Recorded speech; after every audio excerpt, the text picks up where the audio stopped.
Everyone, welcome to NEET made easy. आज हम शुरू करने जा रहे हैं ultra pro max revision of the chapter biological classification. ये है part 1।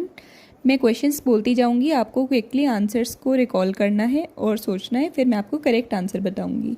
So the first question of today's class is Dash was the earliest scientist to attempt a more scientific basis for classification. He used simple morphological characters to classify plants into dash, dash and dash.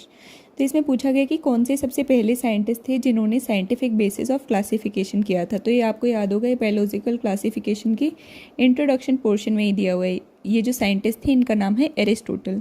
इन्होंने morphological characters use किए थे और उसके basis पर plants को 3 parts में divide करा था, और वो 3 पार्ट्स क्या क्या थे? trees, herbs and shrubs. Next is the second question. Dash have chitin in their walls while green plants have dash in the cell wall. तो यहाँ पूछा गया कि फर्स्ट डैश में तो हमें बताना है कि काइटिन किसकी सेल वॉल में मिलती है। तो किसकी सेल वॉल में मिलती है? That is in fungi. और प्लांट्स की कैसी सेल वॉल होती है? सेल वॉल्स सेलुलोज से बनी हुई। सो फर्स्ट डैश में आएगा फंजाई एंड सेकेंड वन में आएगा cellulose. Next is the third question. According to the 5 kingdom of classification, the unicellular eukaryotic organism were placed in the kingdom dash. अब हमें सोचना है कि कौन यूनिसेलुलर यूकैरियोटिक ऑर्गेनिज्म किस किंगडम में प्लेस किए गए थे। तो वो प्लेस किए गए थे प्रोटिस्टा में। और अगर मैं आपसे पूछूं 5 किंगडम क्लासिफिकेशन दिया किसने था, तो वो दिया था आर.एच. विटेकर ने। और किस ईयर में? 1969 में। तो आपको सारे पॉइंट्स याद आने चाहिए। Next is the fourth question. The classification system is not only based on the morphological, physiological and reproductive similarities, but is also dash that is based on the evolutionary relationship. तो अब आपको directly सोच लेना है कि यहाँ पर बोला है that is based on evolutionary relationship. तो कौन सी चीज़ होती है ऐसी? That is a phylogenetic. Next is the fifth question. Dash are present in the gut of several ruminant animals such as cows and buffaloes and they are responsible for the production of methane from dung in these animals. तो क्या present होते हैं guts of ruminant animals में? Present होते हैं methanogens. और अगर आपसे ये क्वेश्चन दूसरी तरीके से पूछा जाए कि 2 रुमिनेंट एनिमल्स का एग्जांपल दो, तो आंसर होगा काउज और बफेलोज. और ये क्या चीज़ प्रोड्यूस करते हैं? Methane gas from which? Dang of these animals. Next is the sixth question. In nostoc site of nitrogen fixation is dash. तो इसका हमें डायग्राम भी दिया हुआ था और वहाँ पर भी अच्छे से बताया गया था. तो क्या होती है site of nitrogen fixation? That is heterocyst. Next is the seventh question. Cholera, tetanus, citrus canker are well-known diseases of plants caused by different dash. तो इसका करेक्ट आंसर क्या होगा? ये डिसीजेज किन से होते हैं? बैक्टीरिया से. Next is the eighth question. Dash reproduce mainly by fission. तो कौन रिप्रोड्यूस करता है फिजन के थ्रू? That is bacteria. तो आपको अगर दूसरे तरीके से भी पूछा जाए कि बैक्टीरिया किस प्रोसेस के थ्रू रिप्रोड्यूस करता है, तो आंसर होगा fission. Next is the ninth question. The dash are the organisms that completely lack a cell wall. They are smallest living cells known and can survive without dash. तो ये तो काफ़ी important question है जो NEET में भी बहुत बार पूछा जाता है कि कौन से ऑर्गेनिज्म हैं जिनके पास सेल वॉल नहीं होती। तो इसका आंसर तो सिंपल सा होगा, दैट इज़ माइकोप्लाज्मा. फिर जो दूसरी चीज़ भी आपको इस लाइन में भी जैसे बताई गई है कि स्मॉलेस्ट लिविंग सेल्स नोन है, तो आपको इस तरीके से भी आना चाहिए कि स्मॉलेस्ट लिविंग सेल्स किन्हें बोलते हैं? माइकोप्लाज्मा को. और क्या सर्वाइव कर सकते हैं? किस चीज़ के बिना ही सर्वाइव कर सकते हैं? ऑक्सीजन के बिना भी सर्वाइव कर सकते हैं. तो ये भी काफ़ी इंपॉर्टेंट पॉइंट हो जाता है. Next is the 10th question. Chrysophytes, euglenoids and slime moulds belong to the kingdom dash.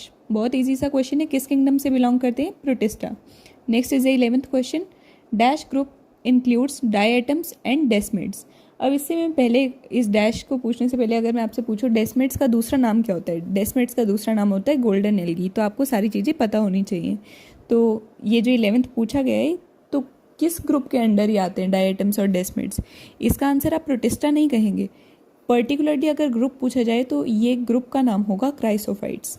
और अगर किंगडम पूछा जाए तो होगा Protista. So correct answer is chrysophytes.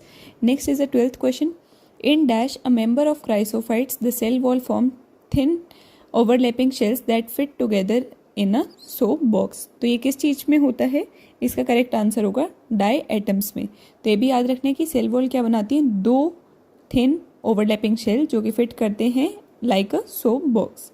Next is the 13th question. Diatoms leave behind large amount of dash deposits in their habitat. This accumulation over billions of years is referred to as a diatomaceous earth. तो किस चीज़ के वो deposit छोड़ते हैं? Cell wall के. और अगर ये दूसरी तरीके से पूछा जाए कि ये मतलब diatoms leave behind large amount of deposits of their cell wall, और इसका जो एक्यूमुलेशन होगा उसे हम क्या बोलेंगे, तो वो भी आपको पता होना चाहिए, diatomaceous earth. Next is the 14th question, dash are the chief producers in the oceans. ये क्वेश्चन भी प्रीवियस ईयर क्वेश्चंस में कई बार पूछा गया है, तो इसका आंसर होगा diatoms. Next is the 15th question, dinoflagellates organisms are mostly dash and dash.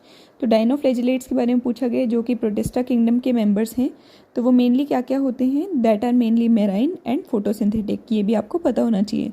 अगर मान लीजिए आपको ये दिया जाएगा these are mainly fresh water, तो वो होगा गलत, क्योंकि दीज आर मोस्टली मेराइन, ये एनसीईआरटी में मेंशन है। Next is the 16th question, euglenoids are dash organisms found in the stagnant water. Instead of a cell wall, they have a protein-rich layer known as dash, which makes their body flexible. तो euglenoids कैसे organism होते हैं, fresh water organism.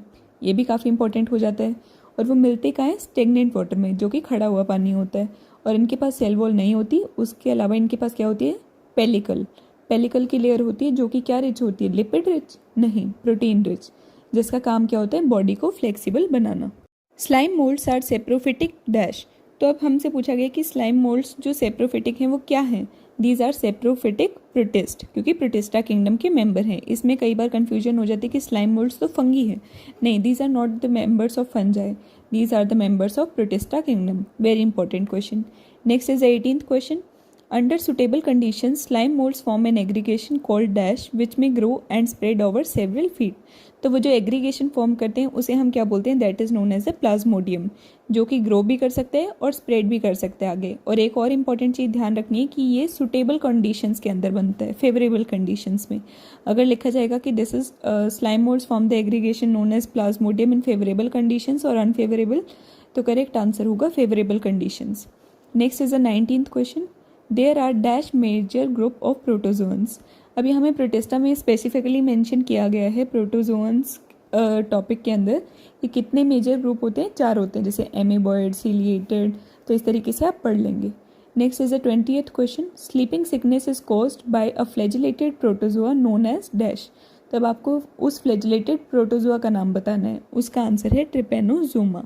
ये question आपसे दूसरी तरीके से पूछा जा सकता है कि ट्रिपेनोजोमा जो है वो किस तरीके की डिसीज़ कॉज करता है, that causes the disease name by sleeping sickness. और अगर एक और तरीके से पूछा जाए कि ये जो प्रोटोजोआ है, जो ट्रिपेनोजोमा है, ये सिलिएटेड है फ्लैजिलेटेड, तो करेक्ट आंसर होगा फ्लैजिलेटेड। तो आपको एक ही लाइन से मतलब जितने मैक्सिमम क्वेश्चन बन सकते हैं वो बनाने आने चाहिए। आप एनसीईआरटी इस तरीके से पढ़ते जाएंगे, एनसीईआरटी के क्वेश्चंस करते जाएंगे, तो आपका कवर होने लग जाएगा। Next is the 21st question, fungi can live as symbionts in association with algae as dash and with the roots of higher plants as dash. तो जब वो एल्गी के साथ रहते हैं तो उन्हें क्या बोलते हैं, fungi plus algae is lichen, और अगर वो रूट्स ऑफ हायर प्लांट्स के साथ रहेंगे तो उसे हम क्या बोलेंगे, माइकोराइजा। काफ़ी इंपॉर्टेंट है, ये भी प्रीवियस ईयर क्वेश्चंस में पूछा गया है।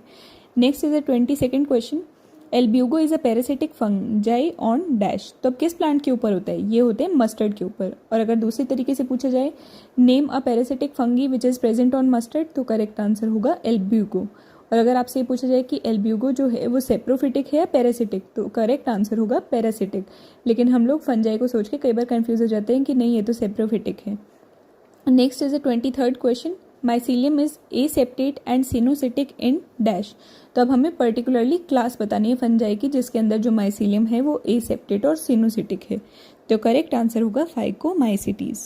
आई होप सो आपको ढंग से सारे क्वेश्चन समझ आ गए हों। जो लाइन आप भूल रहे हैं उसे आप अपनी एनसीईआरटी में अच्छे से मार्क कर सकते हैं, सर्कल कर सकते हैं। ये क्वेश्चन ज़रूर किया कीजिए, ज़्यादा टाइम नहीं लगता है। जैसे मान लीजिए 8 मिनट का भी है, आप 2x पर भी देखेंगे 4 मिनट में हो जाएंगे। इतने क्वेश्चन तो आप नॉर्मली वैसे भी नहीं कर पाते, तो आपको काफ़ी सारी एनसीईआरटी की लाइन्स रिकॉल होने लग जाएंगी। So thank you so much.